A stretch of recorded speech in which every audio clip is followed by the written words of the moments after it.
Assalamualaikum warahmatullahi wabarakatuh.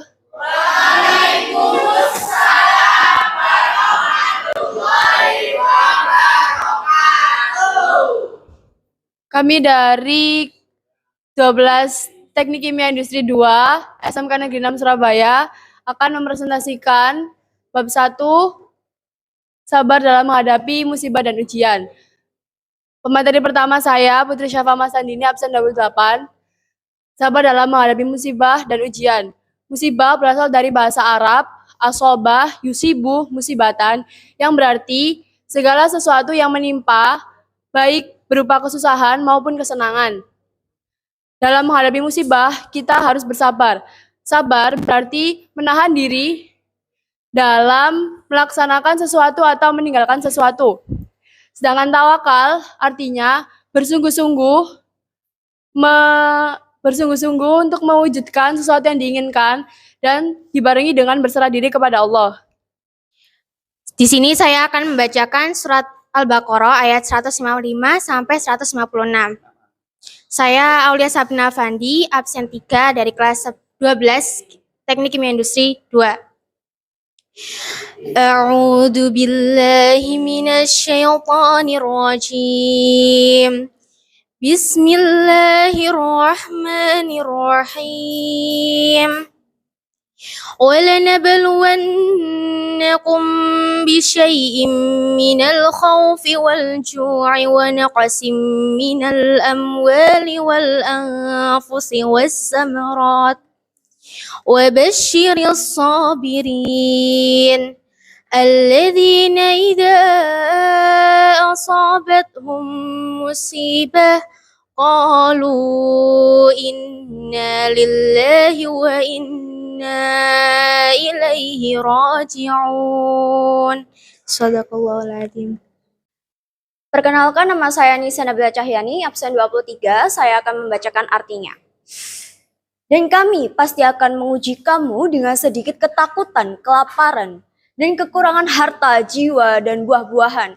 Dan sampaikanlah kabar gembira kepada orang-orang yang sabar, yaitu orang-orang yang apabila ditimpa musibah mereka berkata, Innalillahi wa inna ilaihi rajiun. Sesungguhnya kami milik Allah dan kepadanya lah kami kembali.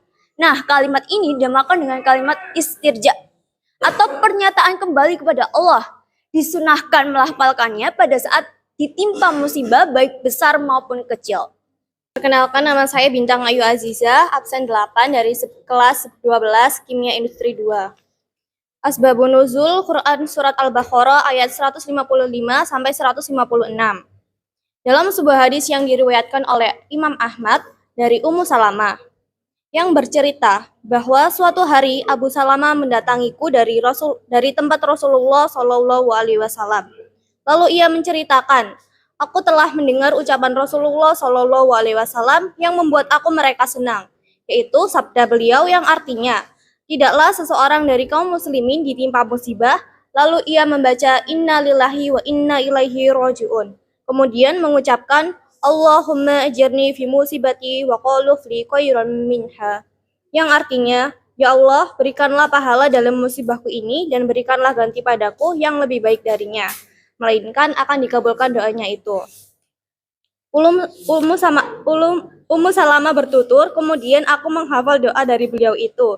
Dan ketika Abu Salamah meninggal dunia, aku pun mengucapkan Inna lillahi wa inna ilaihi rajiun dan mengucapkan, ya Allah, berikanlah pahala dalam musibahku ini dan berikanlah ganti kepadaku yang lebih baik darinya. Saya Galuh Hasiningsih dari 12 TKI 2 absen 12. Tafsir Quran Surat Al-Baqarah ayat 155 sampai 156. Menurut tafsir Ibnu Katsir kata wala nabluwanakum. Allah Subhanahu wa taala memberitahukan bahwa Dia akan menguji hamba-hambanya sebagaimana firman-Nya dalam surah Muhammad ayat 31 yang artinya, dan sesungguhnya kami benar-benar akan mengujimu agar kami mengetahui orang-orang yang berjihad dan bersabar di antaramu dan agar kami menyatakan atau baik buruknya hal ihwalmu. Kemudian kalimat bisyai'im minal khaufi wal ju'i. Allah Subhanahu wa taala akan memberikan ujian berupa kebahagiaan dan juga berupa kesusahan seperti perasaan takut dan rasa lapar. Disebutkan pula dalam surat An-Nahl ayat 112 yang artinya, oleh karena itu Allah merasakan kepada mereka pakaian kelaparan dan ketakutan. Karena ketika orang yang dalam keadaan lapar dan takut akan jelas terlihat jelas ujian yang mereka alami. Saya Maulidia Putri Setiawan dari 12 Kimia Industri 2 absen 15. Kalimat wanaksim minal amwali wal anfal bermakna hilangnya sebagian harta dan jiwa. Semua hal di atas dan semisalnya adalah bagian dari ujian Allah Subhanahu wa taala kepada hamba-hambanya. Barang siapa yang bersabar, maka dia akan diberikan pahala baginya. Dan barang siapa yang berputus asa karenanya, maka dia akan menimpa siksaan terhadapnya. Pada ayat berikutnya, surat Al-Baqarah ayat 156 dijelaskan tentang orang yang bersabar yang dipuji oleh Allah Subhanahu wa taala. Artinya mereka menghibur diri dengan ucapan ini atas apa yang menimpa mereka dan mereka mengetahui bahwa dirinya milik Allah Subhanahu wa taala. Allah Subhanahu wa taala menguji hambanya sesuai dengan kemampuannya.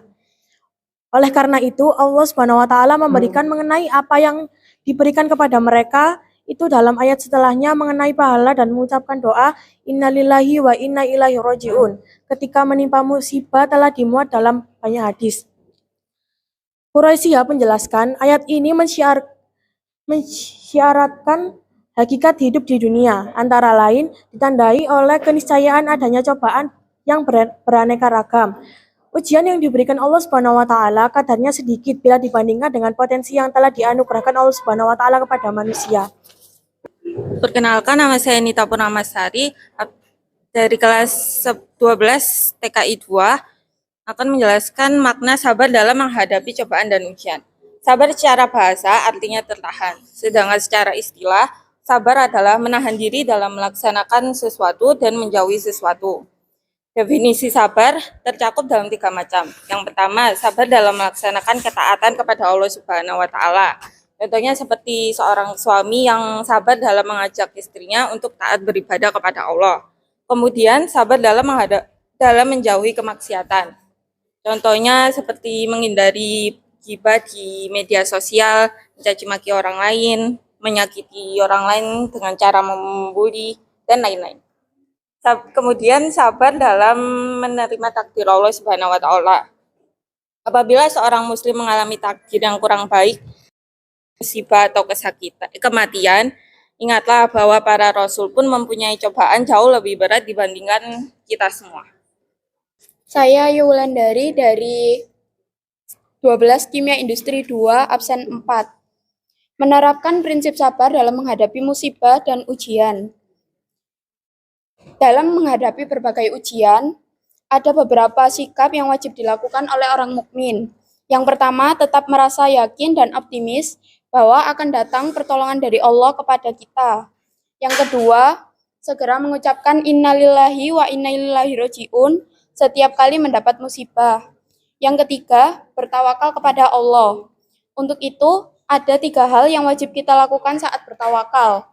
Yang pertama, hindari menyadarkan hati kepada selain Allah.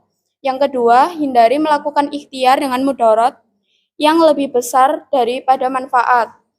Yang ketiga, saat bertawakal kita wajib berserah diri kepada Allah dari awal hingga berakhirnya urusan. Perkenalkan, nama saya Oki Permana Abdi Al-Ghani dari 12 Teknik Kimia Industri 2 nomor absen 26. Saya adalah pemateri terakhir mengenai manfaat menjaga kesabaran dalam menghadapi musibah dan juga ujian. Manfaat yang pertama yang diperoleh yaitu memperoleh kesudahan yang baik, yang kedua memperoleh keberuntungan, yang ketiga memperoleh cinta dari Allah Subhanahu wa taala, yang keempat diberi petunjuk, dan manfaat yang terakhir yaitu memperoleh martabat yang tinggi di surga. Sekian presentasi dari kelompok kami. Apabila ada kekurangan mohon maaf. Terima kasih atas perhatiannya. Wassalamualaikum warahmatullahi wabarakatuh. Waalaikumsalam.